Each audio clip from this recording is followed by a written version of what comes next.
IPO લાવવાનું કેમ નક્કી કર્યું? કેમ આઈપીઓની જરૂર પડી? આ સ્ટોરી છે એક સાહસિક બિઝનેસમેનની, જે માત્ર 12 વર્ષની ઉંમરે પોતાના પિતા સાથે એક બિઝનેસમાં જોડાય છે. માત્ર 13 વર્ષની ઉંમરે ચાઇના જેવા દેશમાં એકલા જઈને પોતાની કંપની માટે ખરીદી કરીને લાવે છે અને માત્ર 28 વર્ષની ઉંમરે પોતાની કંપનીનો આઈપીઓ લાવીને 40 કરોડની વેલ્યુએશન પર પોતાની કંપની સ્ટોક માર્કેટમાં લિસ્ટ કરે છે. 12 વર્ષની ઉંમરથી એવું હતું કે એક પ્રાઇવેટ લિમિટેડ કંપની હોવી જોઈએ, આપણા પણ શેર્સ હોવા જોઈએ. એટલે સૌરાષ્ટ્રમાં એક છે કે મારી પ્રાઇવેટ લિમિટેડ કંપની એકવાર થાય એમ. લોકો જોવે છે કે આઈપીઓ લઈ આવ્યા, પણ જે ઇન ડિટેલ્સ વસ્તુ છે એ અત્યારે બહાર આવે છે. તો એ 13 વર્ષની ઉંમરમાં બિઝનેસ સમજમાં આવતો, ધંધો, ટ્રાન્ઝેક્શન, મારે કેટલામાં લેવું જોઈએ, કયો પ્રાઇસ સારો પ્રાઇસ કહેવાય, કેટલામાં વેચવું જોઈએ, ખરાબ નીકળ્યું તો આની ખોટ કેટલી, એ બધી ખબર પડતી. એજમાં ફાધરે જો મારા ઉપર એટલો ટ્રસ્ટ મૂક્યો હશે તો એમને કંઈક જોયું હશે. વચ્ચે એક સમય એવો હતો કે 10 કરોડનું દેણું હતું તમારી માથે. એ સમય કેવો હતો? અને ત્યારે તમને એવું લાગતું એક સમયે કે હું આ દેણું પૂરું નહીં કરી શકું, અને એકવાર સુસાઇડલ થોટ પણ આવેલો? 2019-20માં હજી કંઈક મોટું કરવું છે, કંઈક નવું કરવું છે, તો મારા કઝિન બ્રધર્સનું નમકીનનું કામ હતું, કૈલાશ નમકીન કરીને, તો એમાં હું જોડાનો. પછી કોવિડ આવ્યું, સેકન્ડ વેવમાં સડનલી જે મારા કઝિન બ્રધર્સ હતા એમની બંને બ્રધર્સની એકી સાથે ડેથ થઈ ગઈ. નવા બિઝનેસમાં પણ સેટબેક આવ્યું. જે ઓલરેડી બિઝનેસ મારો ચાલુ હતો 100 થી 0 ઉપર આવી ગયો કે હવે એમાં પણ શું કરશું, કરો યા મરો. તો મારી પાસે એક જ ઓપ્શન છે કે કરવાનું જ છે. Try fast, fail fast, learn fast, move fast. આ મારો બિઝનેસનો ગુરુ મંત્ર છે. એટલે તમારો કોઈ એવો કોઈ મંત્ર હશે? હંમેશા છે ને, તમે જ્યારે નવી વસ્તુ કરવા જાઓ ને ત્યારે તમે વિચાર કરો કે લોકો તમારા માટે શું વિચાર કરશે. જે કૈલાશ નમકીનને કયા લેવલે હજી મારે પહોંચાડવું છે, તો મારા ગોલ્સ હંમેશા મોટા જ છે. મારા માટે એ ઇમ્પોર્ટન્સી છે કે મારે શું કરવું છે. એવી કઈ મિસ્ટેક્સ કે જે હવે તમે અવોઇડ કરશો, જે પહેલા કરેલી છે? લોકો ઉપર ટ્રસ્ટ કરવા. ઓહો. બીકોઝ અત્યારે છે ને. નમસ્કાર મિત્રો, સ્વાગત છે આજના ખાસ એપિસોડમાં.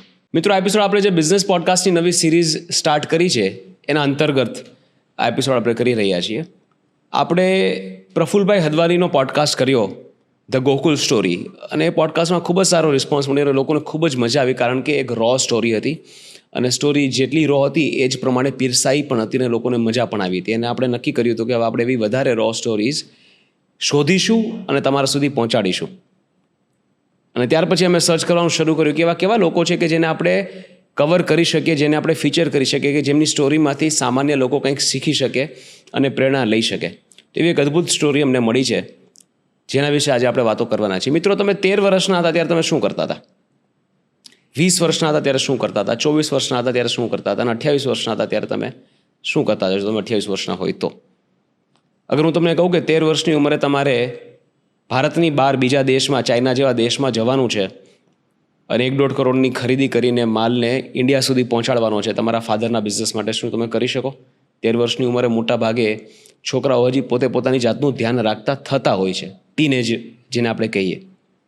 હું તમને કહું કે 20 વર્ષની ઉંમરે તમે 9 ફિગર્સમાં 8 ફિગર્સમાં બિઝનેસ કરો છો, અને એટલો મોટો બિઝનેસ તમે મેનેજ કરો છો. 24 વર્ષની ઉંમરે તમારા પર 10 કરોડ રૂપિયાનું દેણું છે, અને એક એવી સિચ્યુએશન આવી જાય છે કે તમને એવું લાગે કે હું દેણું નહીં ભરી શકું, અને સુસાઇડલ થોટ્સ આવે છે. અને 28 વર્ષની ઉંમરે તમે કોઈ લિસ્ટેડ કંપનીના એમડી છો. 28 વર્ષની ઉંમરે બીએસસી એમએસસીમાં લિસ્ટેડ કંપનીના તમે પ્રમોટર છો. આ આજની સ્ટોરી છે.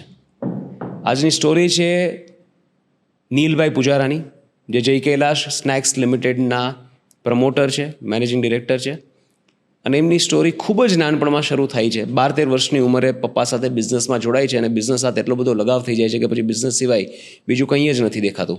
અને પછી એક પડાવ પાર કરતા જાય છે, અને એક પછી એક બીજો બિઝનેસ કરતા જાય છે, અને ફાઇનલી પોતાની કંપનીને આઈપીઓ સુધી લઈ જાય છે. જ્યારે આઈપીઓ લિસ્ટ થયો, જ્યારે કંપની લિસ્ટ થઈ, ત્યારની વેલ્યુએશન કદાચ 40 કરોડની હતી, અને અત્યારે કંપનીનું turnover any between 25 to 30 CR જેવું છે. પણ એમની ઉંમરના હિસાબથી આ સિદ્ધિ ખૂબ જ મોટી કહેવાય. આટલી નાની ઉંમરમાં આટલું બધું કરવું, આટલા બધા અલગ અલગ વિષયો જાણવા અને પોતાની કંપનીને લિસ્ટ કરવી, that itself is a big achievement. એ સિદ્ધિમાં વિશેષતા છે, અને એટલા માટે મેં નક્કી કર્યું કે આજે આપણે આ સ્ટોરીને કવર કરીએ. તો ચલો એમની સ્ટોરીને આપણે ખૂબ જ ડિટેલમાં જાણીએ. છેક સુધી એપિસોડ જોજો. નીલભાઈ કેમ છો? બસ મજામાં. તમે કેમ છો જયભાઈ? All good. નીલભાઈ, અદ્ભુત સ્ટોરી છે યાર. 12 વર્ષની ઉંમરે કોઈ બાળક બિઝનેસમાં જોડાય એટલે આમ તો બધા માટે આ એક નવાઈની વાત જ કહેવાય. પણ મને યાદ છે કે જ્યારે હું નાનો હતો ત્યારે અમે લોકો પણ સ્કૂલેથી છૂટીને હોમવર્ક પતાવીને અમે દુકાનમાં જઈને બેસતા, અમારા પપ્પાની કે મામાની દુકાનમાં જઈને બેસતા. એટલે આ એક નોર્મલ એવી કોઈ વિશેષ વસ્તુ નહોતી. આ એક સહજ રિચ્યુઅલ જ હતું ફેમિલીમાં કે છોકરાઓ બહાર રમવા જાય, ખોટી સંગતો કરે, એના કરતાં ધંધો શીખે તો વધારે સારું. પણ 12 વર્ષની ઉંમરે ધંધો શીખીને વિદેશમાં જઈને ખરીદી કરવી એક આખું અલગ જ લેવલ થઈ ગયું.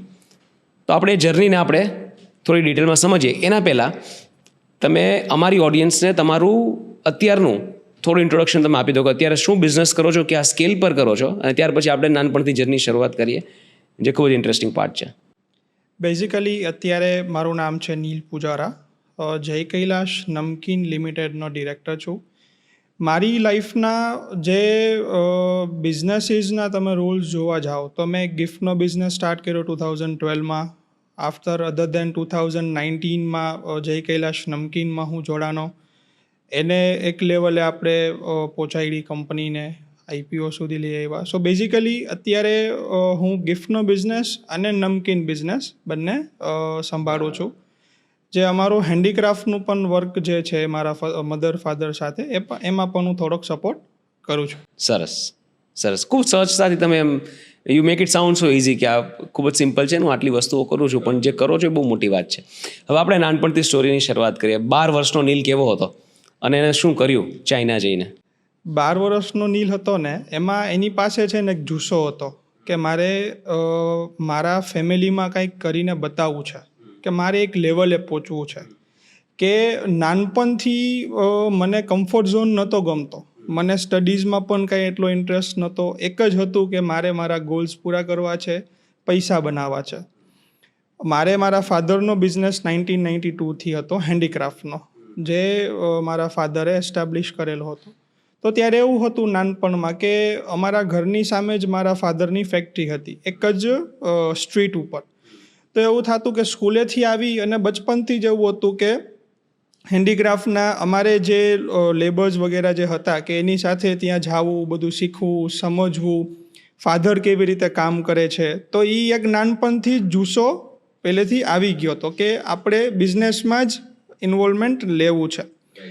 મારી જે બિઝનેસની શરૂઆત હતી એ ફાધરે મને ઓપોર્ચ્યુનિટી આપી હતી કે તારે કોઈ બિઝનેસ કરવો છે તો તું પ્લાન કર અને સાથે સાથે સ્ટડીઝ પણ તું જો. તો 12 વર્ષની ઉંમરે મેં મોબાઈલની શોપ ઓપન કરી કે એક હતું કે કંઈક નવું કરવું છે, કંઈક મોટું કરવું છે. તો 12 વર્ષની ઉંમરે શોપનું ઓપનિંગ કર્યું, મોબાઈલની શોપનું માર્કેટ સમજી બધું કર્યું, પણ 6-7 મહિનામાં જ લોસ કરી અને બંધ કરવું પડ્યું. ત્યારે લોસ હતો કેવો 2-3 લાખ રૂપિયાનો, પણ મારી ઉંમર પ્રમાણે બહુ વધારે હતો. રાઈટ.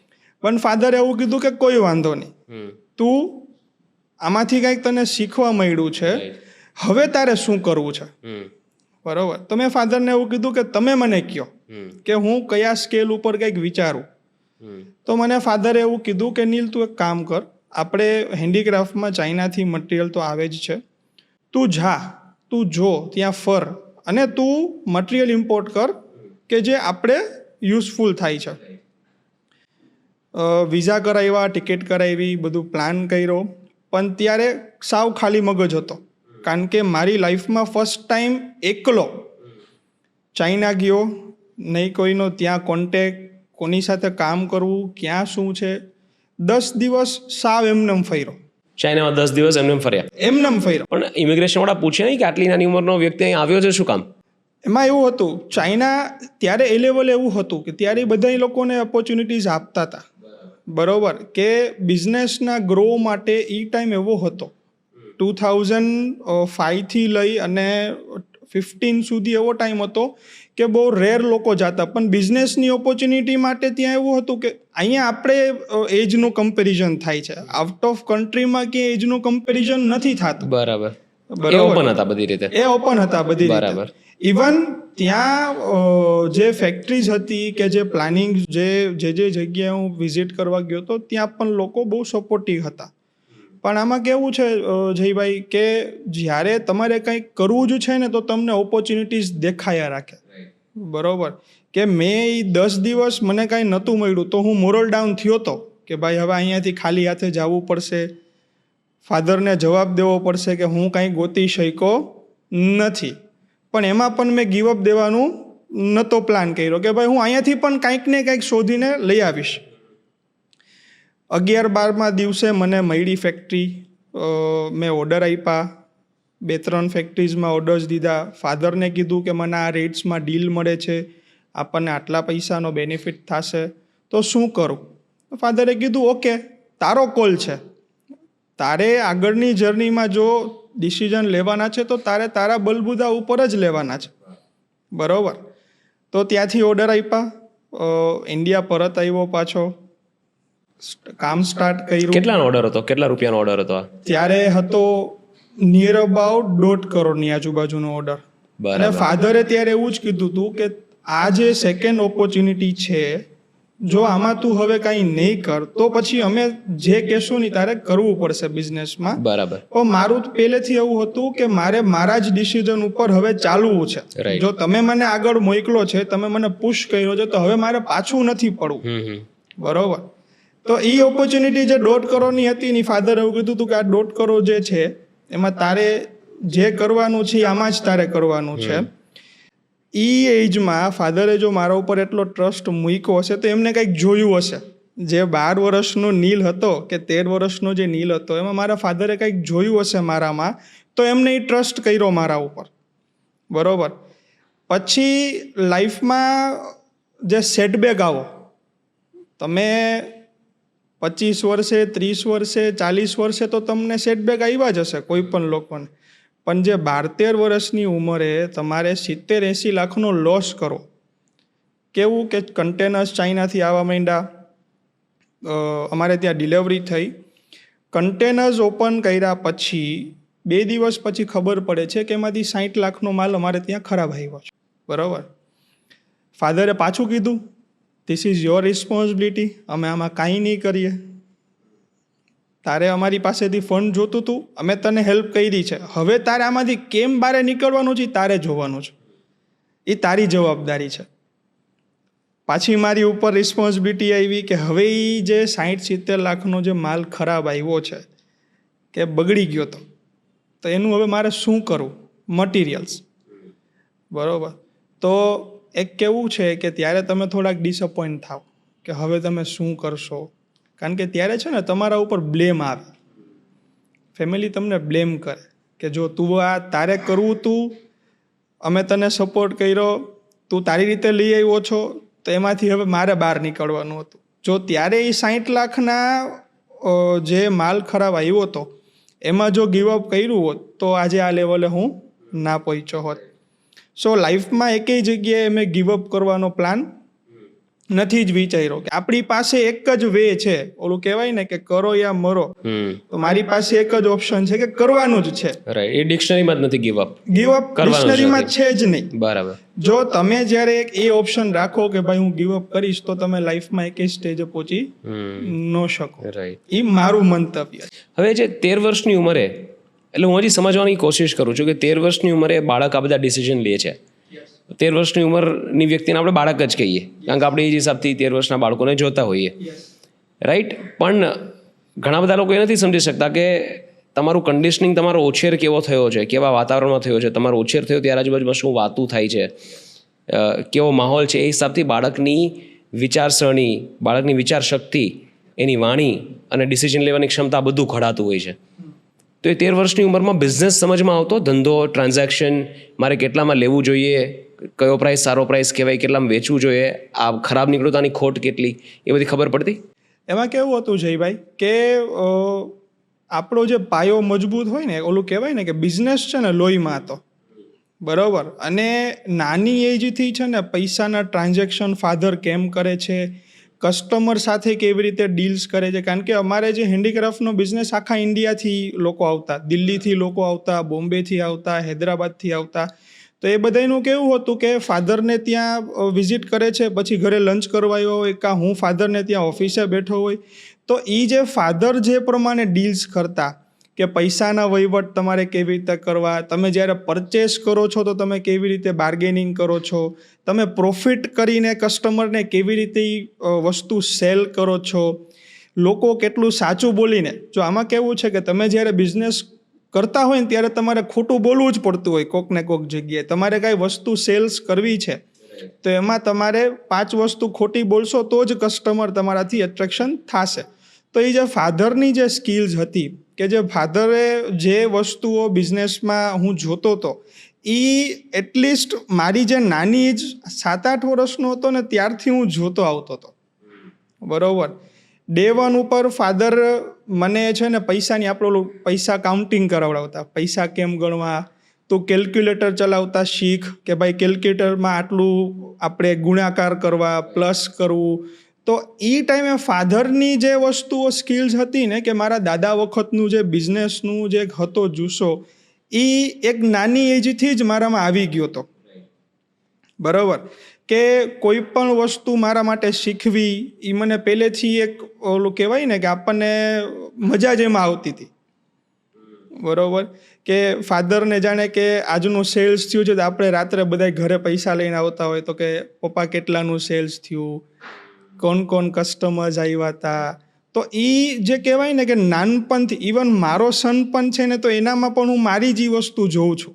આજે મારો સન 7 વર્ષનો છે તો એનામાં પણ એ જ વસ્તુ હું જોઉં છું કે મારા સનની મારી જેમ કે બધું તમારે જલ્દી કરવું છે. 28 વર્ષની ઉંમરમાં 7 વર્ષનું બાળક પણ છે એ પણ કદાચ હમણાં જોડાઈ જશે બિઝનેસમાં. યસ. ખૂબ સરસ, આગળ જણાવો. સો કે એવી એક વસ્તુ જ નથી કે જે બિઝનેસ રિલેટેડ મને નથી ફાવતી. ઇંગ્લિશ કેવું હતું કે ભલે હું સ્ટડીઝ કેટલું કરેલું લાગે તમને? તમે કીધું એમ કે 10 પૂરું નથી કર્યું. તો 9th પાસ એક છોકરો જ્યારે ચાઇના જાય છે ત્યાંથી પરચેઝ કરવી, બાર્ગેનિંગ કરાવવું, પ્લસ એજન્ટ્સ ગોતવા, સોર્સિંગ કરવું કે કેવી રીતે કરવું છે. જો આમાં ધીમે એક ટ્રીપ કરવી, બીજી ટ્રીપ કરવી, ત્રીજી ટ્રીપ, તો એ એક મને એક્સપિરિયન્સ મળતો ગયો. પ્લસ જે 60-70 લાખનો જે લોસ આવ્યો કે જે વસ્તુઓ ખરાબ અમારી પાસે આવી હતી તો એમાંથી પણ હું બહાર નીકળો. એ શોર્ટ ટાઈમમાં કે 3-4 મહિનામાં એ જે બગડેલો માલ હતો એને પણ સેલ કર્યો વિધાઉટ એની લોસ. બરાબર. અને પછી આગળ નવી ઓપોર્ચ્યુનિટી ગોતી ચાઇનામાં મેં ગિફ્ટનો બિઝનેસ સ્ટાર્ટ કર્યો. પછી મટીરિયલ્સ જે કોઈ લોકો નહોતા મંગાવતા એવા હેવી મટીરિયલ્સ લઈ આવવાના, ઇમ્પોર્ટ કરવાના સ્ટાર્ટ કર્યા. એમાંથી હું મારા જાતે ચાઇનામાં અમે મટીરિયલના સેમ્પલ્સ લઈ આવતા. મને એ સીન હજી યાદ છે કે હું હાથે તોરણની ડિઝાઇન બનાવતો. હું અહીંથી સ્ટાફને, પછી ફાધરે 2nd or 3rd ટ્રીપમાં મને પરમિશન હતી કે સ્ટાફની સાથે હું લઈ જાઉં જે લોકો અમારી ડિઝાઇન્સ વગેરે બનાવતા. તો મટીરિયલ લઈ આવી માર્કેટમાંથી, પછી એવરી ડે રાત્રે તોરણની અમે ડિઝાઇન બનાવી, એ હું ખુદ હાથે બનાવતો. બરાબર. પછી એના ફોટોઝ લઈ અહીંયા અમે શેર કરતા. પછી એમાં અમે આગળ એક્સપિરિયન્સ કરતા કે કઈ વસ્તુ ચાલશે. તો ધીમે એ બધી વસ્તુઓ શીખતો ગયો. Very good. એટલે પેલું કે ને પુત્રના લક્ષણ પારણામાંથી, ઘરમાં જે વાતાવરણ હોય એ વાતાવરણમાં બાળક મોટું થાય તો એ હિસાબથી એની વિચાર શક્તિ, ડિસિઝન લેવાની શક્તિ આ બધી ડેવલપ થાય. હવે એક સવાલ એ પણ આવે કે 13 વર્ષ કે 14 વર્ષનું બાળક છે અને બિઝનેસમાં જાય છે તો એક પર્સનાલિટી પણ હોવી જોઈએ. અને તમે જ્યારે કમર્શિયલ ટ્રાન્ઝેક્શન કરો છો ત્યારે લોકો તમારા હાવભાવ, તમારી સાઇઝ, તમારા અવાજ, તમારા જવાબની ક્વોલિટી, આ બધી વસ્તુને જજ કરતા હોય ને એ હિસાબથી તમારી સાથે ડીલ કરતા હોય. તો ત્યારે આમ હાઇટ, બોડી ને એ બધું બરાબર હતું કે લોકો સાથે તમે કોન્ફિડન્ટલી વાત કરી શકો, અવાજ ને એ બધું? કારણ કે આ બધા પ્રશ્નો લોકો પૂછશે કે કેવું છે જયભાઈ, મેં છે ને એકચ્યુઅલી બેરેટ્રિક્સ કરાવેલું છે. તો ચાઇલ્ડહુડથી જ મારું હેવી બોડી હતું. સો એ ટાઈમે કેવું હતું કે હતો 14 વર્ષનો, 13 વર્ષનો, પણ લાગતો હું 20-21 વર્ષનો. બરાબર. અને નાની એજથી જ મેં જે ડીલિંગ્સ કર્યા છે એની મોટા લોકો સાથે જ કર્યા. જે અત્યારે પણ જાણે કે અત્યારે મારી 28 યર્સની એજ છે તો બધાય લોકો મારાથી મોટા જ છે. એકે ઇન્ડસ્ટ્રીઝમાં કોઈ 20 વર્ષનો છોકરા સાથે મારે ડીલ નથી કરવાની કે હું બિઝનેસ જેની સાથે કરું છું એ બધાય લોકો મારાથી મોટા જ છે. તો એ ટાઈમે કેવું હતું કે જે મારું બોડી હતું, કે મારો જે અવાજ હતો, કે મારું જે વર્ક કરવાની કે વાતચીત કરવાનું જે સાઉન્ડ હતો, એમાં તમે મને લોકો જજ ન કરી શકતા. સો તમારો જે પહેલા પોઈન્ટ હતો ને કે ઇમિગ્રેશન વાળાએ તમને કેમ જવા દીધા, તો એ લોકો મને જજ નહોતા કરી શક્યા કે હું આટલી નાની એજનો છું. બરોબર. તો બોર્ન એન્ડ બોટઅપથી મારું જે બોડી હતું કે એ પ્રમાણે જ હતું કે તમે મને જજ ના કરી શકો કે મારી એજ નાની હશે. બરાબર. આ તો દેવાનુગ્રહ હોય તો બધા પાસાઓ બંધ બેસે કે નાની ઉંમરમાં બિઝનેસમાં સફળતા મેળવવાની છે, એની માટે જે કાંઈ જરૂરી પાસા હોય બધા ભગવાને ફિટ કરીને આપ્યા. ભગવાનમાં માનો છો? બહુ. ડેસ્ટિનીમાં, નસીબમાં માનો છો? બહુ માનો. અને માનો છો નસીબદાર છો? 100%. કોઈ મહાપુરુષે એવું કહેલું કે જો તમે માનો તમે નસીબદાર છો તો તમે ખરેખર નસીબદાર છો, જો તમે માનો કે તમે નથી તો તમે નથી. આટલો સિમ્પલ હિસાબ છે. પણ આમાં કેવું છે ખબર છે જયભાઈ, જ્યારે હું છે ને પહેલાં ભગવાનમાં એટલું ન માનતો. મારા ફાધર, મારા ગ્રાન્ડ મધર ને લોકો અમારે જલારામ બાપાનું, હું બાયકાસ લોહાણા રઘુવંશી છું, જલારામ બાપાનું આજની તારીખમાં મને એટલું છે જ. બટ તમારી લાઈફમાં આપણે જોવા જાઓ ને તો અત્યારે તમે જેટલા ઇન્સ્પિરેશનલ હશો ને, કે તમે ભગવાનમાં જેટલું માનતા હશો ને, તો એટલા લોકો તમને પોઝિટિવ મળશે. બરાબર. મને યાદ છે જયભાઈ કે મારા બર્થ ટાઈમ ઉપર 1997માં જસ્ટ મારો જન્મ થયો છે એના 2 દિવસ પહેલાં મને ડૉક્ટરે ડિક્લેર કરી દીધું હતું કે આ બાળક પેટમાં એક્સપાયર થઈ ગયું છે. બરાબર. સો મારા ગ્રાન્ડ મધરનો એવો ફેથ હતો કે મારા મધરને કે જલારામ બાપા કંઈક સારું કરી દેશે, તું મૂંઝામાં. જ્યારે મારા મધરનું ઓપરેશન કરવા જાય છે ત્યારે તો એટલી બધી સિસ્ટમ, એટલી બધી જે અત્યારે મેડિકલ સુવિધાઓ નહોતી એ ટાઈમે, બિફોર 2000 એટલું બધું નહોતું. રાઈટ. તો મારો જન્મ એવા ઓલાએથી થયો છે કે ભાઈ જલારામ બાપાએ દીકરો આપ્યો છે. સો ભગવાનમાં ફેથ હોય તો જ તમે આગળ ક્યાંક વધી શકો. અને મને મારી લાઈફમાં જે મારું, આપણે હમણાં આગળ ચર્ચા કરશું કે મને જે કેટલા બધા આ ચાઇનાનું એક સેટબેક તો આવ્યું, પણ એના પછી મારી લાઈફના એવા સેટબેક આવેલા છે કે હું 100થી 0એ આવેલો હતો, અને 0એથી મને જે આ લેવલે પહોંચાડ્યો છે. તો મને સરા મેલડીમાં, આપણે થાનથી સરા મેલડીમાંનું મંદિર છે, હું બહુ માનું છું કે મારી લાઈફમાં જે કાંઈ પણ પોઝિટિવનેસ છે કે હું જે લેવલે પહોંચ્યો છું એમની દયાથી જ પહોંચ્યો છું. વાહ. નહીં, આ એક હમ્બલ અપ્રોચ પણ બહુ જરૂરી છે કે અહંકાર ન આવે, સાત્વિક અહંકાર પણ ન આવે કે બધું મેં જ કર્યું છે, એવું નથી. આપણે નિમિત્ત છીએ અને ભગવાને જે આપણા માટે ધાર્યું છે આપણા પાસેથી કરાવડાવે છે. એટલે જે છે એમના થકી છે, એ માનું, એ હમ્બલ ભાવ જીવનમાં હોવો બહુ જરૂરી છે, હું માનું છું. આપણાથી છે ને જયભાઈ કાંઈ વસ્તુ નથી થતી. બરાબર. જે ભગવાને ધાર્યું છે ને એ જ બધી વસ્તુઓ છે. આપણે આપણી લાઈફમાં છે ને આપણે કર્મ, કે આપણે આપણા કર્મ કરીએ છીએ, પણ જે ફળ છે એ ભગવાને જ દેવાનું છે. પણ લોકો છે ને કોઈ વાર કેવું થાય કે જ્યારે લાઈફમાં તમને નેગેટિવ સિનારીઓ આવે ને ત્યારે ભગવાનને બહુ વધારે યાદ કરે. મોસ્ટલી ત્યારે જ યાદ કરતા હોય લોકો. બરોબર.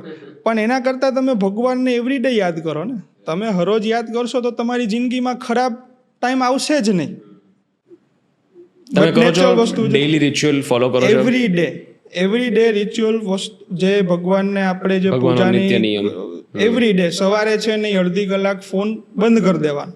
વાહ. પણ એ જ એનર્જી છે ને તમને લાઈફમાં આગળ એક પોઝિટિવ વેવ પર લઈ જાય છે. વાહ, વેરી વેલ સેડ. આપણે જે સેટબેકની વાત કરતા હતા, આપણે જ્યારે અંદર વાત થઈ ત્યારે તમે કહેલું કે વચમાં કોઈએ 90 લાખ રૂપિયાનું ફ્રોડ કર્યું હતું તમારી સાથે, કે તમે પૈસા આપી દીધા અને પછી એમણે માલ જ ન પહોંચાડ્યો, અને તમારી માટે સિઝનનો સમય હતો, એટલે 90 લાખ તો ગયા, એની સામે ધંધાનું બીજું નુકસાન, જે ધંધો ડીલે થયો તમારો એ બીજું નુકસાન.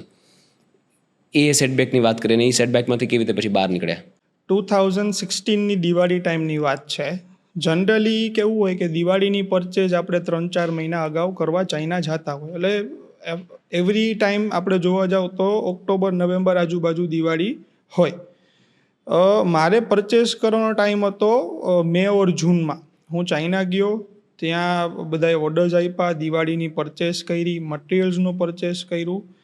સો ત્યાંથી કેવું થયું કે આપણે પૈસા મોકલી દીધા. ઓલમોસ્ટ દિવાળીની 1-1.5 મહિના પહેલાંની જ વાત હતી, અને લાસ્ટ કન્સાઇનમેન્ટ અમારું આવવાનું બાકી હતું. અમારી પાસેથી ફંડ વયું ગયું, ત્યાંથી ડિલિવરી અમને ના થઈ. બરાબર. આવે છે. પછી એક ટાઈમે સડનલી ખબર પડી કે આ વસ્તુ આપણી સાથે ફ્રોડ થયું છે, કે એ જે આપણા 90 લાખ રૂપિયા હતા એ ગયા. થોડોક ટાઈમ તો કેવું છે કે તમારે 5-10 લાખ રૂપિયા કદાચ હોય તો એ વસ્તુ આપણા માટે બેરેબલ હતી. મારી એજ, કારણ કે તમે જોવા જાઓ 2016માં એટલે ઓલમોસ્ટ 17-18 વર્ષની ઉંમર, અને વારંવાર એક તો 60-70 લાખનું પહેલાં પ્રોબ્લેમ થયો હતો, એમાંથી બહાર નીકળ્યા. નાની મોટી અપ્સ એન્ડ ડાઉન્સ તો તમે બિઝનેસ કરો એટલે આવવાની જ છે. કોઈ પણ તમે પ્લાનિંગ લીધેલા છે એ 100% એક્ઝિક્યુટ થશે એવું ના હોય. કોઈ વાર ભગવાન પણ તમારી પરીક્ષા કરે. તો આ 17-18 વર્ષની ઉંમરે જે પરીક્ષા હતી, કે સિઝનનો ટાઈમ, દિવાળીનો ટાઈમ હતો, 90 લાખ રૂપિયાનો માલ મારી પાસે ના આવ્યો. ફાધરને કીધું કે ભાઈ આવી તકલીફ થઈ છે પપ્પા, અને આ ઇસ્યુ થયા છે, અને હવે એ પૈસા પાછા આવે એમ નથી, કે નથી એ આપણો માલ આવે એમ. ફાધરે કીધું તારો કોલ છે, હવે તારે જોવાનું છે. પછી દિવાળી ટાઈમમાં જે ફેસ્ટિવલ હતું એ કાઢી, વળી પાછું નવા જુસ્સાથી નવો સ્ટોક ઓર્ડર આપ્યો. ફાધરને કીધું કે હું માર્કેટમાંથી ફંડ ઉઠાવું છું, હું પાછું નવું રિસ્ક લઉં છું, અને મને ખબર છે કે હવે કોઈ પ્રોબ્લેમ નહીં આવે. માર્કેટમાંથી જે ફંડ ઉઠાવવાની વાત કરો એટલે કાં તમે લોન લો છો કે વ્યાજે પૈસા લો છો? વ્યાજે પૈસા. સો એક વસ્તુ તમને સમજાવું કે મેં છે ને આજની તારીખે પણ મારા ફાધર સાથે મેં છે ને પ્રોફેશનલ રિલેશન જ રાખ્યા છે. મારા બેસ્ટ ફ્રેન્ડ છે, પણ હું એમની પાસેથી પૈસા લઉં છું ને તો હું એમ નહીં કે હું તમને ઇન્ટરેસ્ટ આપી દઈશ, મારે તમારા પૈસા નથી જોતા. બરાબર? જે અત્યારે છે ને, અત્યારના યંગ જનરેશનને કેવું છે કે મને મારા મમ્મી પપ્પા પૈસા આપી દેશે ને તો હું બધું સર્વાઈવ કરી લઈશ, પણ એ તમારા નથી. ભલે તમારા મધર ફાધરના છે, પણ તમે એ પૈસાનો એટલો સારો યુઝ કરો કે તમે એ લાઈફમાં તમે તમારા બલબૂતા ઉપર ઊભા થઈ શકો. બરાબર? બાકી તો મને જો પૈસા મળતા રહ્યા હોત અને હું મારી લાઈફસ્ટાઈલ જીવતો રહ્યો હોત તો કોઈ પણ ઓપોર્ચ્યુનિટીઝ મને મળવાની જ નથી લાઈફમાં. રાઈટ. તો પછી તમે માર્કેટમાંથી પૈસા ઉઠાવ્યા અને પાછો બીજો ઓર્ડર આપ્યો. વળી જે કસ્ટમર્સ હતા એ બધાને અપ્રોચ કર્યા કે ભાઈ અમારે આ ઇસ્યુ થઈ ગયા હતા, હવે પાછો નવો સ્ટોક આવે છે, તમે નવા ઓર્ડર્સ મને પાછા પ્લેસ કરવાના સ્ટાર્ટ કરો અને હું તમને 1-1.5 મહિનામાં ડિલિવરી અપાવીશ. બરાબર. આટલા સેટબેક પછી 2018માં હોલસેલ બિઝનેસ સ્ટાર્ટ કર્યો, જે રાજકોટના નિયર અબાઉટ જેટલા પણ નાના ગામડા છે, કે જેટલા પણ સિટીઝ છે, જાણે કે જામનગર, પોરબંદર, મોરબી, જેતપુર, સરદાર કરીને જેટલા પણ નાના સિટીઝ, માંગરોળ વગેરે છે, બધી જગ્યાએ હોલસેલમાં, કે જે લોકોને આગળ રિટેલ સ્ટોર્સ છે, કે જેને વેડિંગ આઇટમ્સ કે ગિફ્ટ આર્ટિકલ આઇટમ્સ જોઈએ છે, તો આપણે ચાઇનાથી બલ્કમાં ઇમ્પોર્ટ કરી અને એ લોકોને આપણે હોલસેલ રેટમાં સપ્લાય કરતા હતા, કે એ લોકોને પણ નવી વેરાયટીઝ મળે. કારણ કે બોમ્બે, દિલ્હીથી કોઈ લોકો હરેક સિટીઝ વાળા પોસિબલ નહોતું. રાઈટ. ખરીદી કરવા ના જઈ શકે, કે એ લોકોને ત્યાંથી ક્વોન્ટિટીમાં લેવું પડે, કે ભાઈ મિનિમમ ક્વોન્ટિટીઝ બાય કરવાની થાય. તો એના અગેન્સ્ટમાં આપણે બધી પ્રોડક્ટ્સ લઈ આવતા હતા.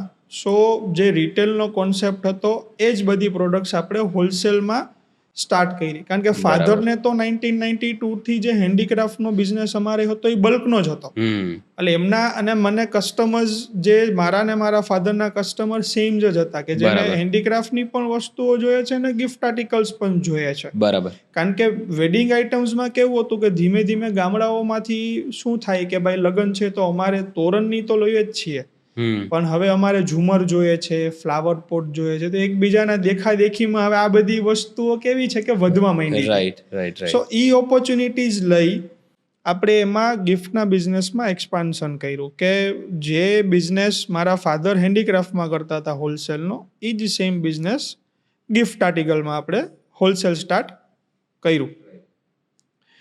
પછી 2019-20માં બિફોર કોવિડ હજી કંઈક નવું કરવું હતું. આટલાકમાં મજા નથી કે હજી કંઈક મોટું કરવું છે, કંઈક નવું કરવું છે. કારણ કે આજે ગિફ્ટનો હેન્ડીક્રાફ્ટનો બિઝનેસ હતું એમાં મારું ટર્નઓવર 3-4 કરોડ સુધીનું જ હતું. એમાં એનાથી વધારે ઓપોર્ચ્યુનિટીઝ નથી, કારણ કે માર્કેટ નાનું છે, સૌરાષ્ટ્રનું, અને કોમોડિટાઇઝ બિઝનેસ છે. યસ. રાઈટ. સો હજી એનાથી કંઈક મોટું કરવું છે, કંઈક બિઝનેસ ગ્રો કરવો છે, નવી ઓપોર્ચ્યુનિટીઝ જોઈએ છે, તો મારા કઝિન બ્રધર્સનું નમકીનનું કામ હતું, કૈલાશ નમકીન કરીને. તો એમાં હું જોડાનો ધીરે ધીરે ધીરે. એમાં પણ શું નવી વસ્તુઓ લઈ આવી. પછી કોવિડ આવ્યું તો એમાં લોકોને જે નમકીન્સની ફૂડ્સની રિક્વાયરમેન્ટ હતી, તો એ બધું ફેક્ટરીનું પ્રોડક્શન પ્લાન લેવું, લોકો ત્યારે ઇઝી નહોતા, લેબરને તમારે લઈ આવવા આ તે, તો એ બધો પાછો સેટબેક આવ્યો કે હવે શું કરશું. હજી તો બિઝનેસ જોઈન જ કર્યો છે 19 Yes. માં. બરાબર. કે બિઝનેસ જોઈન કર્યા પછી તમને ઇન્સ્ટન્ટ વેમાં આવી બધી તકલીફો ફેસ કરવી પડે છે. પ્લસ ચાઇનાથી આપણે બેન્ડ કર્યું હતું ઇન્ડિયાએ કે હવે તમે ચાઇનાથી તમે જઈ પણ નહીં શકો ને તમે માલ પણ નહીં મંગાવી શકો, કોઈ વસ્તુ ગુડ્સ ઇમ્પોર્ટ નહીં થાય. એપ્લિકેશન્સ બધી બંધ થઈ ગઈ હતી કે ત્યાં કનેક્ટિવિટી ઝીરો, અહીંથી ત્યાં કોન્ટેક્ટ જ નહોતા કરી શકતા. અને તમે જોવા જાઓ કે એ ટાઈમમાં ઇન્ડિયા અને ચાઇનાની કનેક્ટિવિટી ઝીરો હતી, નો ફ્લાઇટ્સ, નથિંગ. હવે આપણે રિસન્ટલી પાછી ઇન્ડિયાથી ફ્લાઇટ ચાઇના શરૂ કરશે, વાતો ચાલે છે. યસ, હજી 2020 થી લઈ અને 25માં હજી સ્ટાર્ટ નથી થયેલા. એ હજી મે બી નક્કી નથી થશે કે નહીં થાય. સો બે બિઝનેસના નવા બિઝનેસમાં પણ સેટબેક આવ્યું. જે ઓલરેડી બિઝનેસ મારો ચાલુ હતો ચાઇનાનો, એ પણ એક 0 થી 0 ઉપર આવી ગયો કે હવે એમાં પણ શું કરશું.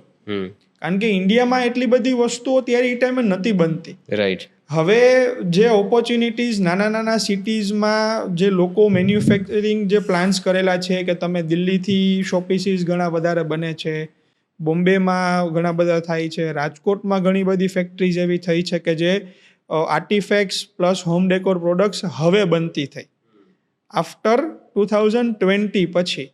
તો એ પણ એક ડાઉનફોલ જ હતો. અને ત્યારે બિઝનેસ જ્યારે કોવિડ પૂરું થયું, લોકડાઉન ઓપન થયું, ત્યારે કાંઈ ખબર જ નથી કે હવે શું કરવાનું છે. બરાબર. ત્યાં એમાંથી વરી જે 2020 નિયર અબાઉટ જૂન જુલાઈમાં પાછું લોકડાઉન ઓપન થયું. બિઝનેસ ટ્રેક ઉપર આવ્યું, મેડ ઇન ઇન્ડિયા પ્રોડક્ટ્સ બધી સ્ટાર્ટ કરી. એમાં ધીમે ધીમે બિઝનેસના રોટેશન સ્ટાર્ટ થયા. એક્ઝિસ્ટિંગ જે સ્ટોક પડ્યો હતો અમારી પાસે, એમાંથી સેલિંગ સ્ટાર્ટ કર્યું અને પાછું થોડુંક ગ્રો થયા. ત્યાં સેકન્ડ વેવમાં સડનલી જે મારા કઝિન બ્રધર્સ હતા, એમની બંને બ્રધર્સની એકી સાથે ડેથ થઈ ગઈ. તો 1 થી 1.5 વર્ષનો નમકીનનો એક્સપિરિયન્સ હતો, સડનલી ડેથ થઈ, તો 100% બિઝનેસ મારે સંભાળવો પડ્યો. એમાં પણ નવી નવી ઓપોર્ચ્યુનિટીઝ આવે.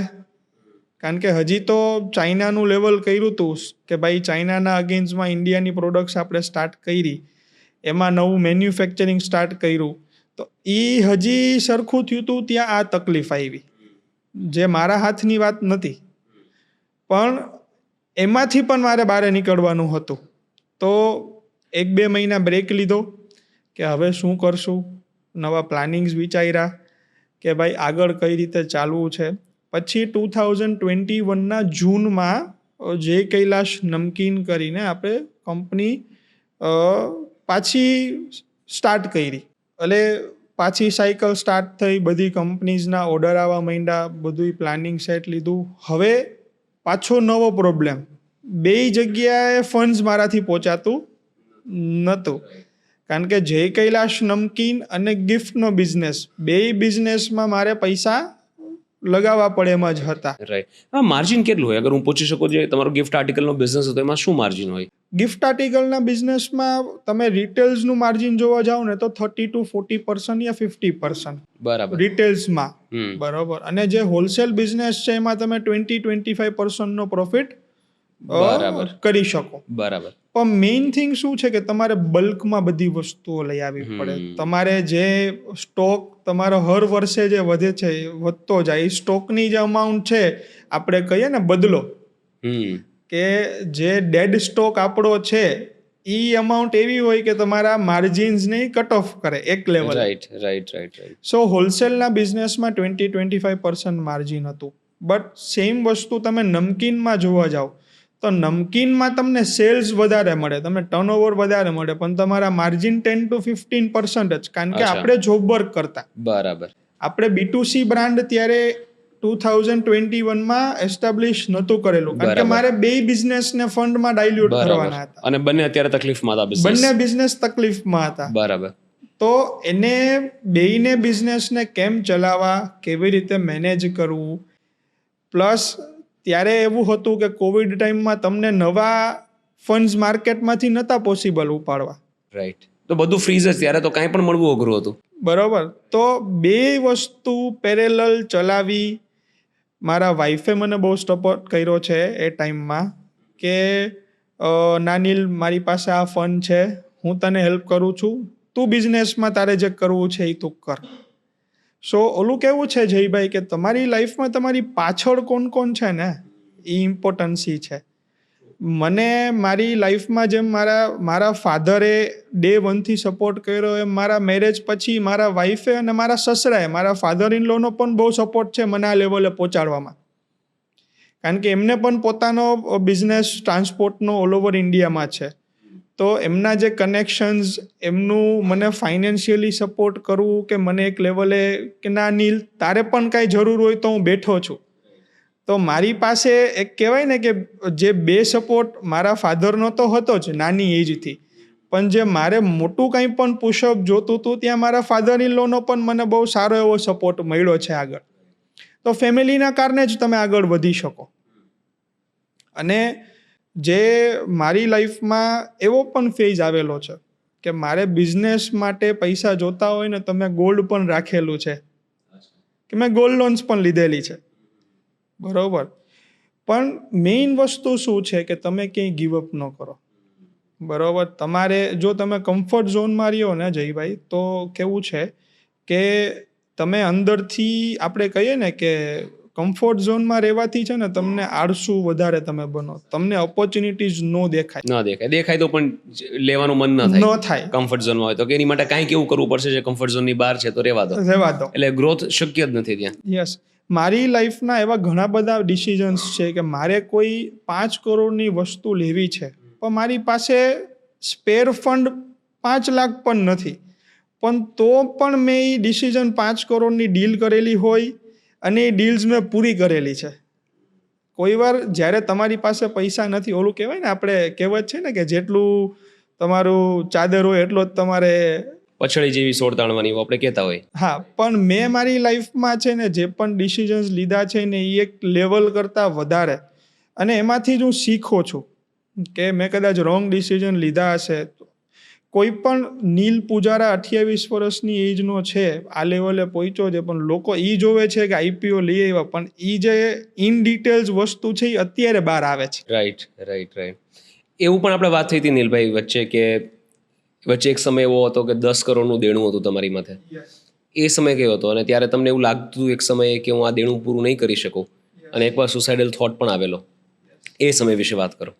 2021નો ટાઈમ છે, જે આ બે કંપનીઝ જ્યારે કમ્બાઈન એક 100% લાયબિલિટીઝ મારી ઉપર આવી ગઈ, જે નમકીનનું સડનલી આ બધું થયું, પ્લસ જે ચાઇનાનું બિઝનેસ બંધ થવાના કારણે, ઇમ્પોર્ટ્સ બંધ થવાના કારણે જે મારું સેલ્સ, બંને બિઝનેસ તમે જોવા જાઓ તો બંનેમાં પૈસા લગાડવા જરૂરી હતા. એક લેવલે કોવિડના સેકન્ડ વેવ પછી ડેપ્ટ વધી ગયું હતું મારી ઉપર, કે ત્યારે કેવું હતું કે લોન્સ એટલી હતી, EMIs પ્લસ માર્કેટના પૈસા, તો એ 10 કરોડ રૂપિયા તમારી ઉંમર જ્યારે તમે 20 વર્ષના છો, 19-20 વર્ષના, કે એ લાયબિલિટીઝ મેં જે નાની એજથી એક જ વસ્તુ હતી કે મારો જે કોર હતો કે મેં કોઈ દિવસ, મેં તમને કેમ કીધું કે ગીવઅપ, એ 10 કરોડ છે ને મારા માટે મોટા મેં નહોતા કરી કા, કે હું 10 કરોડને નહોતો જોતો, હું મારી લાઈફની જે ઓપોર્ચ્યુનિટીઝ હતી, કે મારું જે વિઝન હતો ને મેં એના ઉપર ફોકસ રાખ્યું હતું. પછી કેવું થયું કે ફાસ્ટ રિકવરી આવી, બિઝનેસીસ બધાય કોવિડ પછી તમે જોવા જાઓ ને તો 2016 પછી જે બિઝનેસ ડાઉન હતા, પછી કોવિડ પછી છે ને બધાય બિઝનેસ એટલા બધા ફાસ્ટ ચાલવા માંડ્યા. માતાજીની દયાથી એક જે ડેપ્ટ હતું એ ડેપ્ટમાં ફેમિલીએ સપોર્ટ કર્યો, મને થોડુંક પુશ કર્યો કે ના તું આગળ વધ, અને એ જે ડેપ્ટ હતું એ ધીમે ધીમે ક્લિયર કર્યું.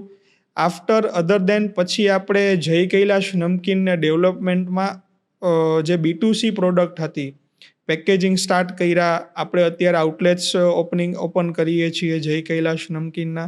તો મેં એ જે ડેપ્ટ હતું ને એના ઉપર ધ્યાન નહોતું રાખ્યું. મેં આગળની જે ઓપોર્ચ્યુનિટીઝ હતી ને કે મારે શું કરવું છે, ઇવન હજી પણ મારા લાઈફના ગોલ્સ છે કે મારે કયા લેવલે પહોંચવું છે, હજી કઈ કંપનીઝ બનાવી છે કે કંપનીઝ ટેક ઓવર કરવી છે કે ફંડ રેઝિંગ કરીને જય કૈલાશ નમકીનને કયા લેવલે હજી મારે પહોંચાડવું છે. તો મારા ગોલ્સ હંમેશા મોટા જ છે. મારા માટે કોણ લોકો શું બોલે છે કે દુનિયા શું વિચારે છે ઇમ્પોર્ટન્સી નથી. મારા માટે એ ઇમ્પોર્ટન્સી છે કે મારે શું કરવું છે. IPO લાવવાનું કેમ નક્કી કર્યું? કેમ IPO ની જરૂર પડી? એક લેવલે કેવું હતું કે બિઝનેસ કરવા માટે તમારે લોન્સ લેવી હોય તો તમારે એસેટ જોઈએ, બરોબર? રાઈટ. મોર્ગેજ જોઈએ, કોઈ મોર્ગેજ જોઈએ, રાઈટ, કે તમે મોર્ગેજ કરી અને તમે ફંડ્સ લઈ શકો. રાઈટ. એના સિવાય ગવર્મેન્ટ્સની ઘણી બધી સ્કીમ્સ હતી કે જે તમે એલિજિબલ હો એઝ અ SMEs, બરોબર? પણ જે ઓલું કહેવાય ને કે નાનપણથી 12 વર્ષની ઉંમરથી એવું હતું કે પ્રાઇવેટ લિમિટેડ કંપની હોવી જોઈએ, આપણા પણ શેર્સ હોવા જોઈએ, એ વસ્તુ ત્યારે એટલે સૌરાષ્ટ્રમાં એક છે કે મારી પ્રાઇવેટ લિમિટેડ કંપની એકવાર થાય એમ થાય અને એ થઈ જાય પછી તો લિમિટેડ બધાને જોતી જ હોય. Right. તો એ એક ગોલ હતો કે ના IPO લઈ આવો છે. બરાબર. પણ SME IPO લઈ આવવાનો મને પણ નહોતો આવડતો. બરાબર. કે કેવી રીતે IPO આવે, શું છે, કેવી રીતે ફંડ રેઝિંગ થાય. કારણ કે સૌરાષ્ટ્રની જે માર્કેટ છે ને એ આખી અલગ જ હતી. કારણ કે ત્યાં કેવું છે કે તમને લોકો બારે આવવાની ઓપોર્ચ્યુનિટી ન મળે. અહીંયા જે સરાઉન્ડિંગ છે તમે એમાં ને એમાં જ રહ્યો, બરોબર? સો એક નવું વિઝન લીધું. અમારા પૂજારામાં કોઈનું એવું વિચાર નહોતું કે ભાઈ IPO નીલ લઈ આવશે. મને યાદ છે કે મેં 2023ના સ્ટાર્ટિંગમાં IPO ની પ્રોસિજર સ્ટાર્ટ કરી હતી, 22 એન્ડમાં, સોરી. ત્યારે અમે NSE માં ફાઇલિંગ કર્યું, રિજેક્ટ થયું. વળી પાછું એક સેટબેક આવ્યું, રાઈટ. વળી પાછું વિચાર્યું કે હવે શું કરશું. સો BSc માં અજય ઠાકુર સર હતા, સો એને મને સપોર્ટ કર્યો કે ભાઈ આ ક્રાઇટેરિયા અમે તને મેચ કરી દઈ શકીએ એમ છે, તું ફાઇલિંગ કર. એ જે પ્રોસિજર હતી ને, જ્યારે તમે કોઈ વસ્તુની આશા રાખીને બેઠા હોય ને અને એ કામ જ્યારે ડિલે થાય ને ત્યારે તમને એ વસ્તુની નેગેટિવ ઇફેક્ટ, રાઈટ, મોરલ ક્યારેક ડાઉન થાય, થોડો મોરલ ડાઉન થાય, રાઈટ. અને એ મોરલ ડાઉન તમારું થાય ને ત્યારે તમને દુનિયા જજ કરે, નીલ ખોટી વાતો કરે છે, IPO નહીં આવે, શું જરૂર હતી આ કરવાની, શું જરૂર હતી તારે કરવાની, શું કામ આટલા તે એક્સપેન્સીસ કર્યા, તું અત્યારે ગીવ અપ કરી દે. આવા 1000 પ્રશ્નો મારી પાસે એ ટાઈમે આવેલા હતા.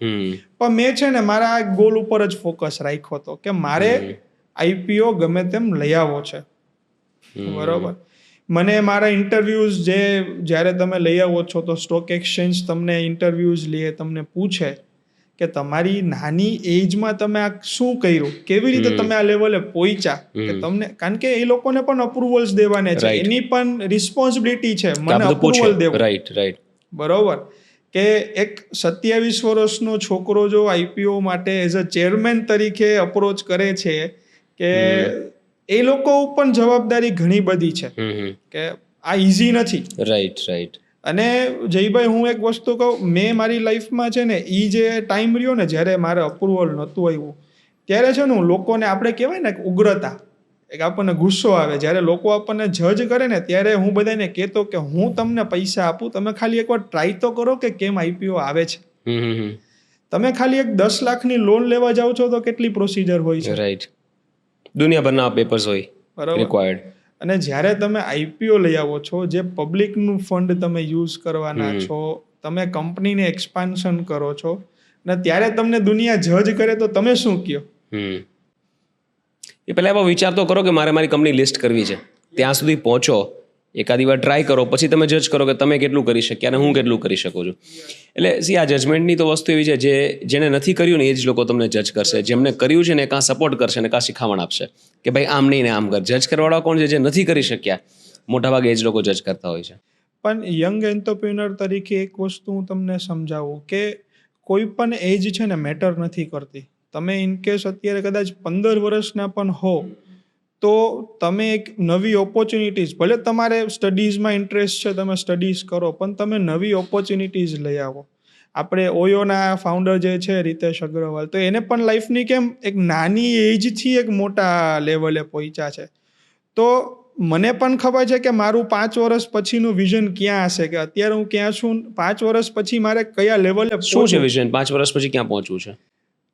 5 વર્ષ પછી એટલીસ્ટ એવું જોઈએ છે કે મારી કંપની 1000 કરોડ અબાવ માર્કેટ કેપની હોય અને મારે જે જય કૈલાશ નમકીન બ્રાન્ડ છે એ આખી દુનિયામાં નામ કરવું છે. એની માટે શું કરવું પડશે? કંઈક તો તમે વિઝન અત્યારથી સેટ કરીને રાખેલું હશે. એના માટે ત્યાં પહોંચવા માટે મારે શું કરવાનું છે? એના માટે જે અત્યાર સુધીના એફર્ટ્સ છે ને એના કરતાં 100 ટાઈમ્સ મોર એફર્ટ્સ મારે લગાડવા પડશે. મારે સેલ્સ ટીમ છે, મારું જે ફેમિલી, જે આપણું કંપનીઝમાં જે મારા સ્ટાફ મેમ્બર્સ છે કે મારી માર્કેટિંગ ટીમ છે, તો એ મારે એટલી બધી આગળ ઓપોર્ચ્યુનિટીઝ લઈ આવવી પડશે. અમે પ્રોડક્ટ્સ અત્યારે day to day add on કરીએ છીએ. એક નમકીન સેગમેન્ટમાં કોઈનો વિઝન નહોતું કે તમે સ્ટોર્સ ઓપન કરો. આપણા સૌરાષ્ટ્રમાં તમે બીજી ઘણી બધી કંપનીઝ જોઈ હશે, રાજસ્થાનમાં, મહારાષ્ટ્રમાં, કે એ લોકો આઉટલેટ્સ ઓપન કરીને એક અલગ લેવલે પહોંચી ગયા છે. સૌરાષ્ટ્રની માઇન્ડસેટ શું હતું કે ભાઈ આપણે બધી જગ્યાએ તો નમકીન મળે છે, આઉટલેટ કરવાની શું જરૂર છે. પણ એ કોન્સેપ્ટ અમે બહાર લઈ આવીએ છીએ કે ભવિષ્યમાં અત્યારે અમારા 6 આઉટલેટ્સ છે, રાજકોટમાં 3 છે, અમદાવાદ અને સુરતમાં આઉટલેટ છે. તો એ આઉટલેટ્સ અમે ગુજરાતમાં એક્સપાન્શન કરીએ, અમે આખા ઇન્ડિયામાં ઓપન કરીએ અને ઇન્ડિયાની બહાર પણ ઓપન કરવાનો પ્લાન છે. બરોબર? તો અમે લાઈવ પ્રોડક્ટ્સ એડ ઓન કરીએ છીએ જય કૈલાશમાં. Live products? યસ. કે લોકો આવે ને એમની સામે બને ને એ લઈ જઈએ? યસ.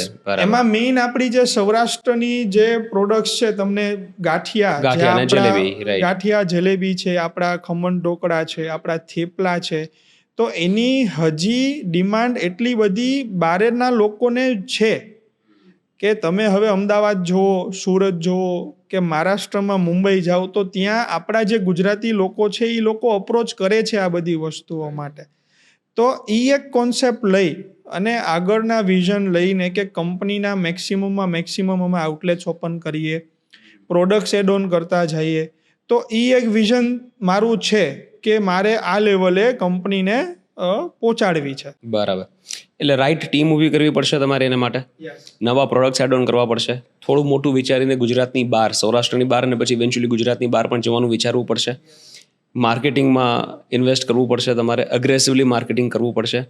અને સાથે સાથે તમારે પોતાને પણ ઘણી બધી સ્કિલ્સ નવી શીખવી પડશે. કારણ કે હવે પછી આ લેવલે જો આવા સપના હોય તો એની માટે ફંડ રેઝિંગની રિક્વાયરમેન્ટ એક અલગ લેવલની હોય. એટલે એની માટે તમારે પણ પોતે નવી સ્કિલ શીખવી પડશે. એટલે આ બધી તૈયારીઓ તમારે રાખવી પડે. અને આઈ એમ શ્યોર એ તમારી તૈયારીઓ હશે જ આ બધી. સો ડે બાય ડે આમાં કેવું છે કે હરોજ તમને કંઈક નવું શીખવા મળે. તમે હવે મારી લાઈફમાં જેટલા પણ સેટબેક આવ્યા તો એમાંથી આ લેવલે પહોંચ્યા છીએ. હજી પણ આગળ ખબર છે કે જ્યાં સુધી કોઈ નવી વસ્તુઓ કે નવી પ્રોડક્ટ્સ તમે કરો છો તો એમાં બધુંય ચાલશે એવું નથી કમ્પલસરી કે ભાઈ હું આઉટલેટ્સ પણ પ્લાન કરું છું કે મારે આવતા 2 વર્ષમાં મારે 100 આઉટલેટ ઓપન કરવા છે જય કૈલાશના. તો 100 ચાલશે એ વસ્તુ અત્યારથી આપણે ન ગણી શકીએ.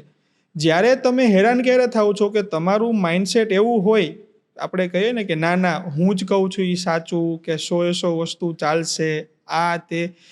મેં એક ગ્રાઉન્ડ લેવલે મારી લાઈફની જર્ની જે છે ને ગ્રાઉન્ડ લેવલથી છે. લાઈફના એમ્બિશિયસ શોખ તો આપણા બધાના છે જ કે મારે આ કાર ફેરવવી છે, કે મારા આ ડ્રીમ્સ છે, કે આ ફોન છે, કે આ કપડાં. પણ એના કરતાં બેટર છે કે તમે ગ્રાઉન્ડ લેવલેથી પણ તમે ટચ થઈને રહ્યો. હું અમારે ફેક્ટરીના નાનામાં નાના જે વર્કર્સ છે કે અમારા લેબર્સ છે તો હું એના પણ ટચમાં હોઉં અને મોટા અમારા જે CEO લેવલ્સના જે પર્સન છે કે જે માર્કેટિંગ હેડ છે તો એ બધાને અપ્રોચ એવરી ડે હું ટચમાં રહું છું. અને કોઈ પણ મારા જે સ્ટાફ છે કે અમારા કંપનીઝના જેટલા પણ મેમ્બર્સ છે એ બધાને એઝ અ ફેમિલી તરીકે જ હું ટ્રીટ કરું છું. બરાબર, કે મારી નાની એજમાં પણ મને જે શીખવા મળ્યું છે કે જેટલા મારાથી મોટી ઉંમરના લોકો હતા એને મને જે રીતે રાખ્યો છે એ જ રીતે હું મારા જે સ્ટાફ છે કે મારા જે કંપનીમાં જેટલા પણ વર્કર્સ છે તો એ લોકોને એટલા પોલાઇટલી લઈને જ હું ચાલું છું. Right, true. As a businessman તમે આટલા બધા બિઝનેસ કર્યા, ઘણીવાર નિષ્ફળતા પણ મળી અને સફળતા પણ મળી. તો એઝ અ બિઝનેસમેન મને અમુક સવાલોના જવાબ તમારી પાસેથી જોઈએ છે જે દર્શક મિત્રો છે, જેમાં જે યંગ ઓન્ટરપ્રિનર્સ છે એ લોકો કંઈક શીખી શકે. એટલે ક્વિક ક્વેશ્ચન, ક્વિક આન્સર, કે બેસ્ટ ઇન્વેસ્ટમેન્ટ કયું? બેસ્ટ ઇન્વેસ્ટમેન્ટ તમારે તમારી પોતાની જાત ઉપર પહેલા કરવું જોઈએ. જો સેલ્ફ ડેવલપમેન્ટ માટે. સેલ્ફ ડેવલપમેન્ટ તમારું જ્યાં સુધી, જો હરેક જગ્યાએ છે ને તમારું સ્ટડીઝ કામ નથી આવતું. તમારા એક્સપિરિયન્સ, તમારું ગણતર જે છે કે તમે જે તમારામાં ઇન્વેસ્ટ કરીને તમે બધી જગ્યાએ ફરો, તમે બહારની કન્ટ્રીઝમાં જાઓ, તમે ત્યાં શું છે, તમે બહારના સ્ટેટ્સમાં જાઓ, તમે મોટા લોકો જે છે કે જાણે કે મારી વેલ્યુ ભલે અત્યારે 30-40 કરોડની છે પણ મારાથી મોટી કંપની શું કરે છે, એ લોકોના વિઝન્સ કેવા છે, તો તમે પહેલા તમારી જાતને તમારી જાતમાં ઇન્વેસ્ટમેન્ટ કરો, રાઈટ, કે એટલું ડેવલપ કરો તો તમને આગળના પ્લાન્સ મળશે. રાઈટ. એવી કઈ મિસ્ટેક્સ કે જે હવે તમે અવોઇડ કરશો જે પહેલા કરેલી છે? લોકો ઉપર ટ્રસ્ટ કરવા, બિકોઝ અત્યારે છે ને સારા લોકો, ટ્રસ્ટેબલ લોકો છે ને તમને મળવા ઓછા છે. બરાબર. સો જે તમને છે ને માર્કેટિંગના સ્ટાફ હોય, તમારે પ્રોડક્શનના સ્ટાફ હોય, તમારા ઇન્વેસ્ટર્સ હોય, કે તમારી સાથે જે પણ લોકો બહારના જોડાયેલા છે, ફેમિલી નહીં પણ બહારના જોડાયેલા છે, તો એ એક ધ્યાન રાખવાનું કે ક્યાં કેટલો ટ્રસ્ટ કરવો અને ન કરવો.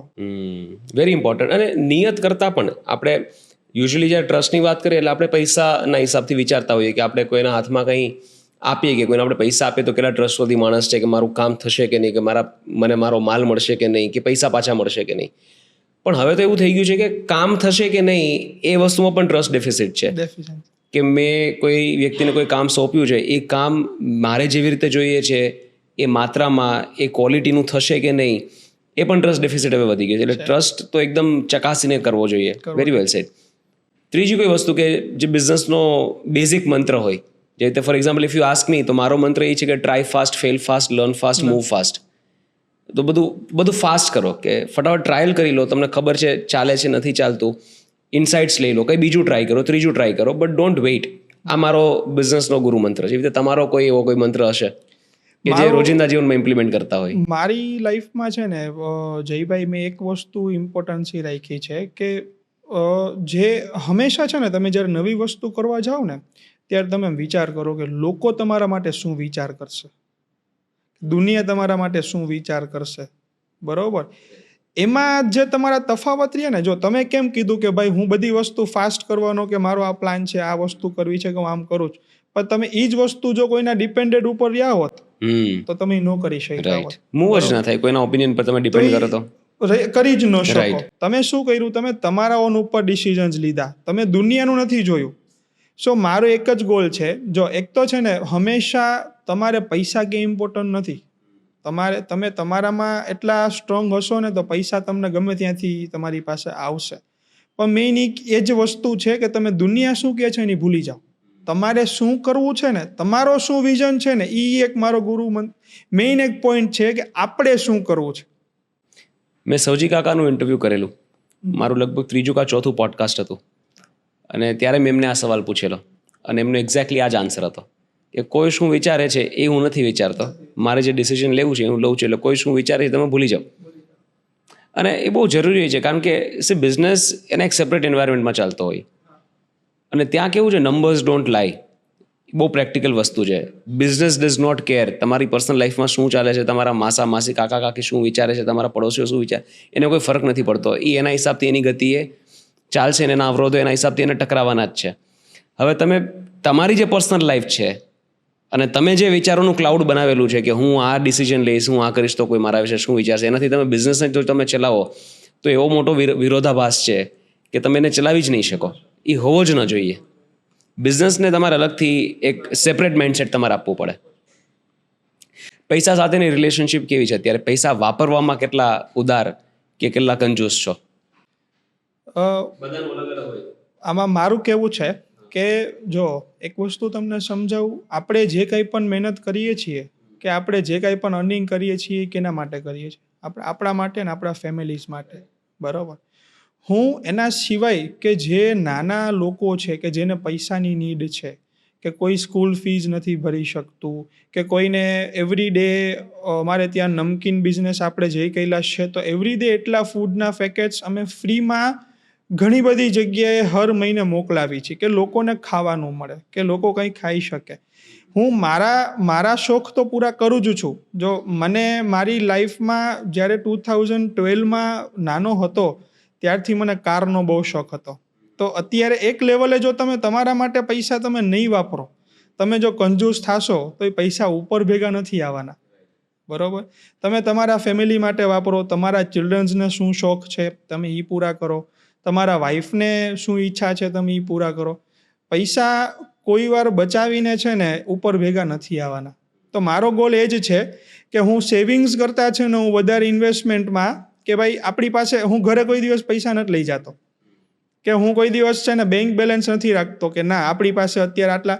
કાં તમે ઇન્વેસ્ટમેન્ટ કરો, તમે બિઝનેસના રોટેશનના પ્લાનિંગમાં લગાડો, કાં તમને અત્યારે ઈચ્છા થઈ છે કે મારે આ વસ્તુ લેવી જ છે તો એ શોખ તમે અત્યારે જ પૂરો. કારણ કે 1 મિનિટ પછી કે 1 કલાક પછી આપણી લાઈફ શું છે ને નક્કી નથી. True, very well said. હું પણ આ જ માનું છું કે જે શોખ તમને અત્યંતપણે આવે છે એને અત્યારે જ પૂરો કરો. અને આ મારું દઢપણે માનવું છે કે તમે પૈસા વાપરતી વખતે જે વ્યક્તિ તરીકે બિહેવ કરો છો ને એ વ્યક્તિ તમે બનો છો. જો પૈસા વાપરતી વખતે તમે કંજૂસાઈ કરો છો તો તમે ઇવેન્ચ્યુઅલી કંજૂસ અને એક લિમિટેડ વ્યક્તિ બનો છો. પણ જો તમારે લિમિટલેસ લાઈફ જીવી છે, લાઈફ ઓફ અબન્ડન્સ, મારા એક મેન્ટર કહેતા કે જે I want to live life of abundance, કે એવી રીતે જીવવું છે કે મારી પાસે બધું જ અનંત માત્રામાં છે, તો હું વાપરીશ પણ એવી રીતે અને આવશે પણ એવી રીતે. તો ખર્ચાનો હિસાબ ઓછો અને આવકનો હિસાબ વધારે. ખર્ચાની ચિંતા ઓછી અને આવકની ઈચ્છા કે એની મહત્વાકાંક્ષા વધારે. આ રીતે જ્યારે તમે પૈસાને જોવા માંડો ને ત્યારે પૈસા પ્રશ્ન રહેતો જ નથી. આ મારું દઢપણે માનવું અને મેં ઇમ્પ્લિમેન્ટ કરીને અનુભવેલું છે.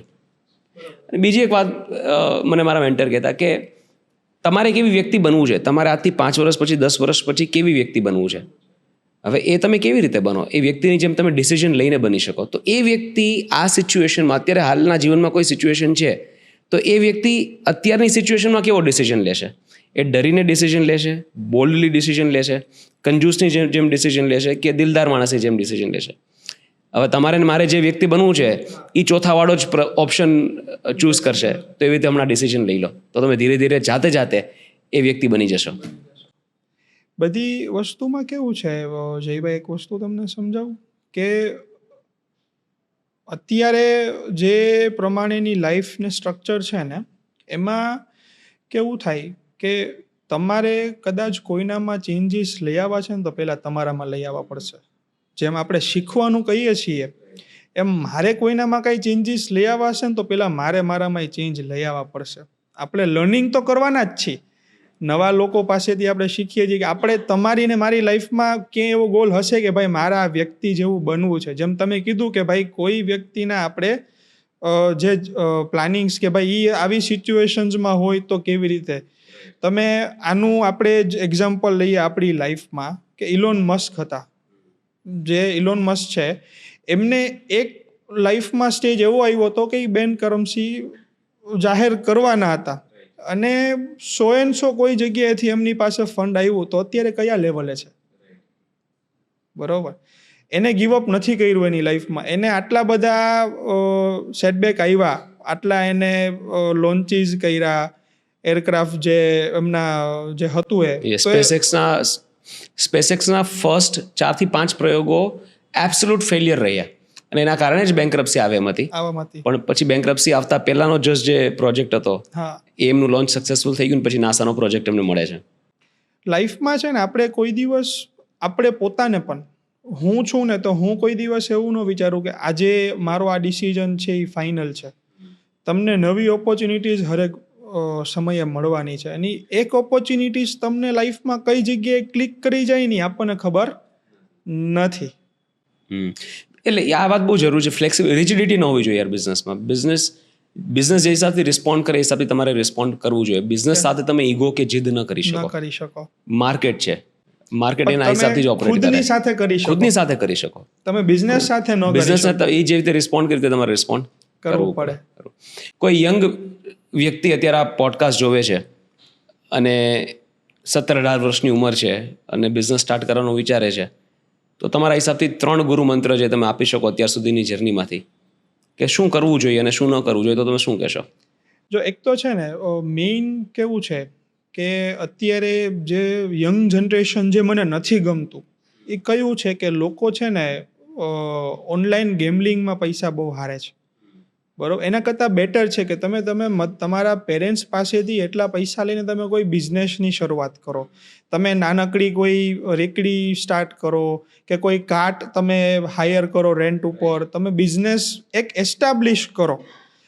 અત્યારના યંગ જનરેશન પોતાનું ફ્યુચર જે રહ્યું ને બરબાદ કરે છે. બરાબર, પોતાની લાઈફને તમે એક છે ને જનરેશન કોઈ પણ હોય, 17-18 વર્ષનો લોકો છે કે 20-25 વર્ષના છે કે નાની એજના છે કે મોટી એજના છે, જે લોકો કમ્ફર્ટ ઝોનમાં રહે છે અને કોઈ ગોલ નથી ને લાઈફનો, એ હંમેશા હેરાન જ થાય છે. બરાબર, તો યંગ જનરેશન માટે કહેવાનું એટલી જ વસ્તુ છે કે તમે જે ડિસિઝન લ્યો છો એ જે તમારા પૈસા કે તમારો ટાઈમ વેસ્ટ કરો છો ને, તમે તમારા ગોલ તમે નક્કી કરો અને એના ઉપર તમે ઇન્વેસ્ટ કરો અને ઈ વે ઉપર તમે ચાલશો ને તો લાઈફના એક લેવલ ઉપર તમે પહોંચી શકશો. કાંઈ નહીં તો શીખવા તો મળશે જ. યસ, ગેમલિંગમાં તો તમને કાંઈ જ નથી મળવાનું. તમને કાંઈ નહીં તો શીખવા તો, ફેલિયર કદાચ મળ્યું તો શીખવા તો મળશે જ. અને જે તમારો પહેલો બિઝનેસ હતો એમાંથી તમને શીખવા, ભલે 2 લાખનું નુકસાન થયું પણ શીખવા તો મળ્યું. મેઇન કેવું છે જયભાઈ, રાતોરાત પૈસાવાળું નથી થવાતું. તમે અત્યારે લોકોને યંગ જનરેશનને શું જોઈએ છે કે હું પૈસા તરત કમાઈ લઉં, હું લોન્સ લઈ લઉં, હું આ વસ્તુ લઉં, હું આ કરું. ઇઝી નથી પૈસા કમાવા. પૈસા કમાવા છે ને બહુ ટફ છે અને તમારે વાપરવા હોય ને તો એ within a few minutes or few ડેઝમાં તમારે કદાચ તમે 100 કરોડ પણ બનાવેલા હશે ને તો એ 100 કરોડને જો તમારે વાપરવા હશે ને તો એને ખાલી 10 જ દિવસ થશે. બરાબર, પણ એ 100 કરોડ જ્યારે બન્યા હશે ને એને વર્ષો લાગ્યા હશે. તો પૈસા કમાવા છે ને બહુ અઘરા છે અને વાપરવા બહુ ઇઝી છે. તો જે ઇન્સ્ટન્ટ વેમાં કોઈને રાતોરાત પૈસાવાળું થઈ જવું છે ને એવું પોસિબલ નથી. ધીરજ ખૂબ જરૂરી છે. ધીરજ બહુ જરૂરી છે અને એ વસ્તુ ધીરજના કારણે કેવું થાય કે તમારી જે પેશન્સ છે ને એના કારણે તમારે કર્મ કરતા રહેવા પડે. તમે બેઠા બેઠા વિચાર કરો કે હું અત્યારે મોબાઈલમાં ગેમ રમી લઈશ ને મને પૈસા આવી ગયા, એમ નથી. ઇઝી નથી. એના માટે તમારે બહાર નીકળવું પડે, તમારે મહેનત કરવી પડે. અને અત્યારે મેઇન જે વસ્તુ છે ને, લોકોને બેઠા બેઠા પૈસા જોઈએ છે. આપણે ઓલ ઓવર ઇન્ડિયા લેવલે તમે જોવા જાઓ ને તો લેબર્સ લોકોની તકલીફ છે કે કોઈ પણ લોકો છે, પૈસા જે મળે છે ને, કોઈને કદાચ 20,000 પગાર છે ને તો 20,000નું કામ નથી કરવું, બેઠા બેઠા સેલેરી જોઈએ છે. એટલે આ કોવિડ પછી આ ચલણ થોડું વધી ગયું છે, લોકોમાં આળસ જેન્યુઇનપણે થોડી વધી ગઈ છે. હવે એ ખબર નહીં, આ મને બહુ વ્યાપક પ્રમાણમાં ખાલી ઇન્ડિયામાં નહીં બહાર પણ જોવા મળે છે. બહાર પણ એવું છે કે નોટ જસ્ટ લેબર વર્ગ પણ સિનિયર ઓફિશિયલ લેવલના લોકો પણ આ જ રીતે બિહેવ કરે છે કે પહેલાં જેટલું કામ કરતા હતા, જે ખંતથી કામ કરતા હતા એવી રીતે હવે કામ થતું નથી. એટલે કોવિડ પછી આ એક ચલણ ઓવરઓલ જોવા મળે છે. એક છેલ્લો ક્વેશ્ચન મારે પૂછવો છે. તમે લોનનો ઉલ્લેખ કર્યો, રાઈટ, કે બધાને લોન લઈ લેવી છે, કે હું ફટ લોન લઈને બિઝનેસ સ્ટાર્ટ કરી દો. લોન ક્યારે ન લેવી જોઈએ, આ બહુ ઇમ્પોર્ટન્ટ છે લોકો માટે સમજવું. લોન છે ને ક્યારે ન લેવી જોઈએ એનું એક જ વસ્તુ છે કે તમે છે ને, જો મેં મારી લાઈફમાં શીખવું છે, મેં પણ મારી લાઈફમાં ભૂલો કરી છે. લોન તમે છે ને એવા ટાઈમમાં લ્યો કે જ્યારે એ પૈસા જે છે ને એ એકચ્યુઅલ જગ્યાએ તમારે યુઝ કરવા છે. તમારા બિઝનેસનો ફેસ હોય કે તમારે કોઈ વસ્તુ નવી ઓપોર્ચ્યુનિટીઝ કરવી છે ત્યારે તમે લોન્સ લ્યો. અને લોન્સ લીધા પછી મારો પણ એક ઇનિશિયલ ટાઈમ કહેવાય ને કે નાની એજમાં આપણને શોખ હોય, પપ્પા મને તમે ગાડી લોન લઈને લઈ દો ને, અત્યારે તમારી આગળ પૈસા સ્પેરના નથી રાઈટ. તો તમે ગાડી લઈ દો, પણ લોનથી આપણે લઈ લઈ. હવે કેવો ગોલ છે કે આપણે ગાડી લઈએ ને તો એ લોન વગર લઈએ. બરોબર, આપણે એટલા સક્ષમ થઈએ કે હવે જિંદગીમાં આપણે લોન ના લેવી પડે. બરોબર, ઘણા બધા બિઝનેસીસ એવા છે કે લોન વગર ચાલે છે. ઘણી બધી કંપનીઝ મોટી મોટી છે કે જેને લોન્સની રિક્વાયરમેન્ટ નથી, તો આટલા બધા એક લેવલે પહોંચ્યા છે. તો લોન લેવી કમ્પલસરી નથી લાઈફમાં. લોન વગર પણ તમે ઘણું બધું કરી શકો છો. Right, very well said. Alright નીલભાઈ, ખૂબ જ ફેન્ટાસ્ટિક કોન્વર્ઝેશન રહ્યું. આટલી નાની ઉંમરમાં તમે ઘણું બધું કર્યું છે અને ઘણું બધું શીખ્યા છો, અને ખૂબ જ ઓપનલી એ તમે તમારી લાઈફની જર્ની, તમારી ભૂલો, તમારા ફેલિયર્સ અને સક્સેસીસ શેર કર્યા છે. એના બદલ ખૂબ ખૂબ આભાર. અને આઈ એમ શ્યોર ઓડિયન્સે આ પોડકાસ્ટમાંથી ઘણું બધું શીખ્યું હશે. અને મારી વિનંતી છે કે આ પોડકાસ્ટ એવા યંગસ્ટર્સ સુધી પહોંચાડો કે જેમને જીવનમાં મહત્વાકાંક્ષા છે કંઈક કરવાની. એમના માટે આ એપ્ટ એપિસોડ, પરફેક્ટ એપિસોડ છે. Thank you. Thank you.